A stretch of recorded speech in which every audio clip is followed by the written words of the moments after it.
आसमान में एटमी मिसाइल से धमाका, समुद्र में परमाणु पोसाइडन टॉर्पीडो लॉन्च।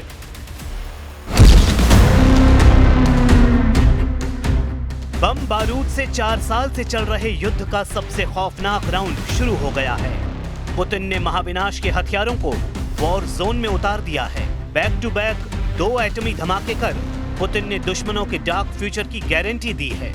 यूरोप और अमेरिका अब पुतिन का परमाणु ताप झेल सकते हैं। पुतिन इतने क्रोध में हैं कि वो कुछ देशों को धरती के नक्शे से मिटा सकते हैं।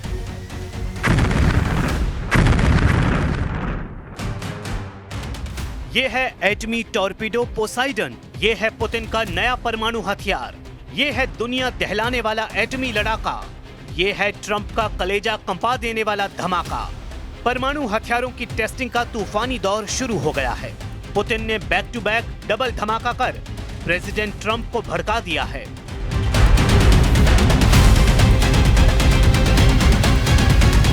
पुतिन की परमाणु चुनौती को कबूल करते हुए ट्रंप ने ऐलान किया है कि अमेरिका दुनिया में सबसे ज्यादा और विनाशकारी एटमी जखीरा जुटाना शुरू कर चुका है। मतलब ये कि अब अमेरिका रूस में एटमी टकराव को कोई टाल नहीं सकता है। ये दुनिया सबसे विनाशकारी युद्ध के कगार पर आ चुकी है। एटमी हथियारों की सनक का फाइनल राउंड पुतिन के 2 परमाणु परीक्षण से शुरू हो गया है।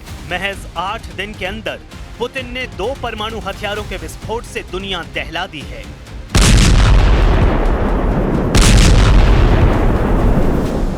अक्टूबर को रूस ने परमाणु पावर से लैस बुरेवेस्तनिक क्रूज मिसाइल का परीक्षण किया। पुतिन की यह मिसाइल लॉन्च पैड से 14,000 किलोमीटर दूर तक एटमी धमाका कर सकती है। पुतिन की एटमी मिसाइल की ताकत का अंदाजा जब तक दुश्मन लगा पाते, 29 अक्टूबर को उन्होंने दूसरा धमाका कर दिया है। रूस ने परमाणु क्षमता से लैस और परमाणु ऊर्जा से चलने वाले अंडर वाटर टॉर्पीडो पोसाइडन का पावरफुल टेस्ट कर तहलका मचाया है। पुतिन की परमाणु पावर के डबल होने की जानकारी मिलते ही ट्रंप तिलमिला गए हैं। बुसान विजिट के बीच ही उन्होंने ऐलान कर दिया कि अमेरिका के एटमी कारखाने एक्टिव कर दिए गए हैं। ट्रंप ने पुतिन को धमकी दी है कि अमेरिका सबसे ज्यादा और शक्तिशाली परमाणु बमों का गोदाम बनाना शुरू कर रहा है। Seem to all be nuclear testing. We have more nuclear weapons than anybody. We don't do testing. You know, we've halted it many years ago. But with others doing testing, I think it's appropriate that we do also. Any details around the testing, sir? Like where, when? It'll be announced. You know, we have test sites. It'll be announced.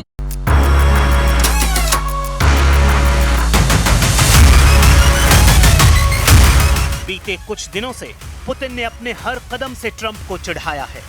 Putin ने Trump से Ukraine युद्ध पर किसी भी deal से साफ इनकार कर दिया है।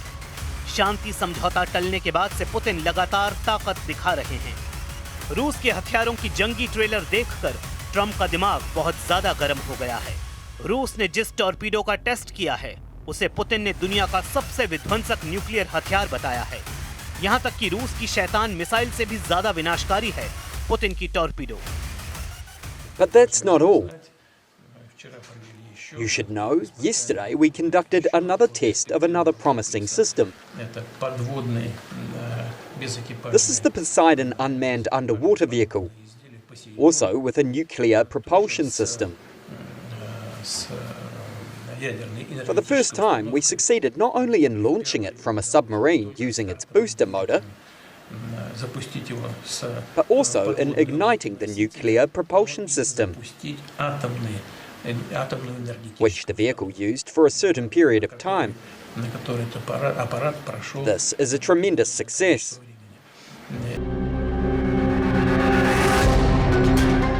सबसे डरावनी बात यह है कि एक बार अगर पोसाइडन का ट्रिगर दब गया तो फिर सर्वनाश होने से कोई रोक नहीं सकता है। पुतिन ने जिस परमाणु पावर से लैस टॉर्पीडो पोसाइडन का सफल परीक्षण किया है वो हथियार टॉर्पीडो और अंडर वाटर ड्रोन का बेजोड़ नमूना है। इसकी रेंज करीब 10,000 किलोमीटर है और ये 185 किलोमीटर प्रति घंटे की रफ्तार से दुश्मन पर वार करता है। पोसाइडन लगभग 20 मीटर लंबा, 1.8 मीटर व्यास वाला और 100 टन वजन का है। इसमें 2 मेगा टन का वॉरहेड हो सकता है। इसकी पावर इतनी ज्यादा है कि इसके विस्फोट से रेडियो एक्टिव लहरें बन सकती हैं, जिससे समुद्र किनारे के शहर रहने लायक नहीं बचते। पुतिन ने बताया कि पहली बार यह हथियार पनडुब्बी से लॉन्च किया गया।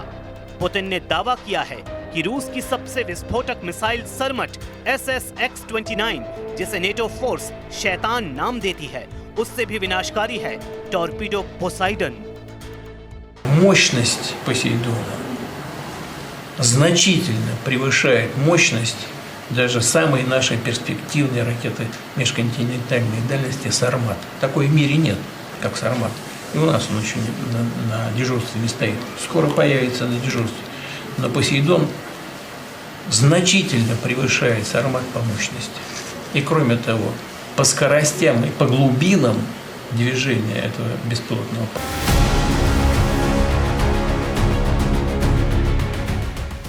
पुतिन ने रूस के नए एटमी हथियार को ग्रीक लड़ाकू पोसाइडन का नाम दिया है।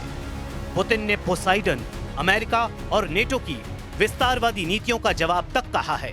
पुतिन ने पोसाइडन की सबसे अहम खूबी इसके हमले में लगने वाली टाइमिंग को बताया है। प्रेसिडेंट ने दावा किया है कि पोसाइडन से दुश्मन पर हमले के लिए महज कुछ मिनट या सेकंड का वक्त लगता है। Вы делаете то, что делают ваши боевые товарищи, наши бойцы, офицеры. Это важнейшее дело, которым занимается сейчас страна. Обеспечивают свою безопасность, безопасность наших людей на длительную перспективу. Но не менее важно то, что мы за решением вот этих важнейших текущих проблем все-таки не забываем и о совершенствовании и укреплении нашего стратегического потенциала. Тоже слышали наверняка, совсем недавно была испытана. Есть нормальные условия старта. एटमी हमला कई घंटे, दिन और हफ्तों की तैयारियों के बाद ही मुमकिन हो पाते हैं, लेकिन रूस ने अब ऐसा हथियार बना लिया है जिससे पुतिन कुछ सेकंड में दुश्मनों को भस्म कर सकते हैं।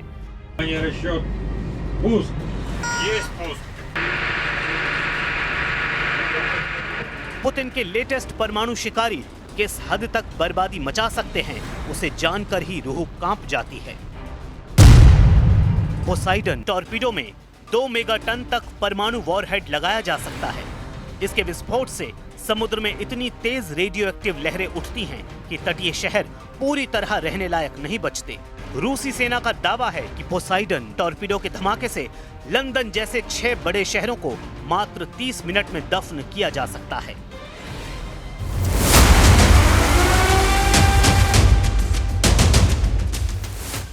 आसमान और समुद्र में परमाणु हथियारों का टेस्ट कर चुके पुतिन अभी रुकने के मूड में नहीं हैं। पुतिन ने अब अपना फोकस नेटो और यूरोप के देशों पर कर लिया है, जिनसे डायरेक्ट युद्ध में परमाणु टक्कर तय है। इसलिए पुतिन अपनी एटमी क्षमता को 2 गुना कर रहे हैं, जिसे देखते हुए अब प्रेसिडेंट ट्रंप भी एक्शन में आ गए हैं। ट्रंप ने पुतिन को 2 टूक जवाब देते हुए ऐलान किया है कि 30 साल बाद अमेरिका जिंदा एटमी बमों को एक्टिव करने जा रहा है। सुपर पावर के दुनिया के सबसे सीक्रेट हथियारों की साइट एरिया 51 को एक्टिव करने जा रहा है। ट्रुथ पर पोस्ट कर ट्रंप ने कहा कि अमेरिका के पास किसी भी देश की तुलना में सबसे ज्यादा परमाणु हथियार हैं। रूस दूसरे स्थान पर है और चीन काफी दूर तीसरे स्थान पर है, लेकिन 5 सालों में ये बराबरी पर पहुंच जाएंगे। दूसरे देशों के परीक्षण कार्यक्रमों को देखते हुए मैंने डिपार्टमेंट ऑफ वॉर को निर्देश दिया है कि वो हमारे परमाणु हथियारों का भी समान स्तर पर परीक्षण शुरू करें। ये प्रक्रिया तुरंत शुरू होगी। अमेरिका ने आखिरी बार पूरा परमाणु परीक्षण 1992 में किया था।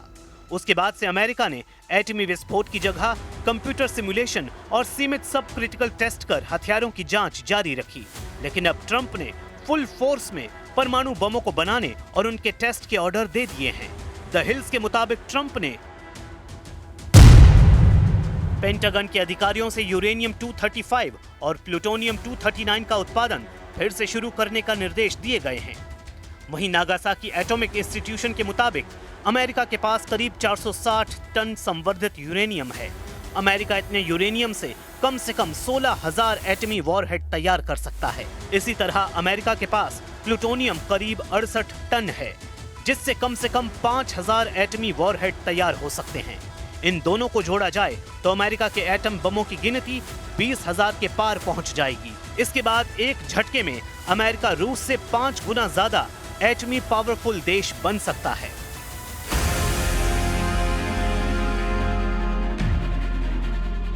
एक एटम बम बनाने में औसतन 25 किलो संवर्धित यूरेनियम की जरूरत होती है। एक्सियोस के मुताबिक पेंटागन की कोशिश जल्द से जल्द यूरेनियम परमाणु हथियार तैयार करने की है, जिससे पुतिन को परमाणु हथियारों की रेस में पीछे छोड़ा जा सके। हालांकि एटमी रेस में प्रेसिडेंट ट्रंप अकेले हैं, जबकि पुतिन के साथ शी जिनपिंग, किम जोंग जैसे ताकतवर सुप्रीम लीडर हैं। किम जोंग उन ने पुतिन की वजह से ट्रंप से मिलना तक मंजूर नहीं किया है। वहीं ट्रंप ने किम से मुलाकात न होने की वजह खुद के बिजी शेड्यूल को बताया है।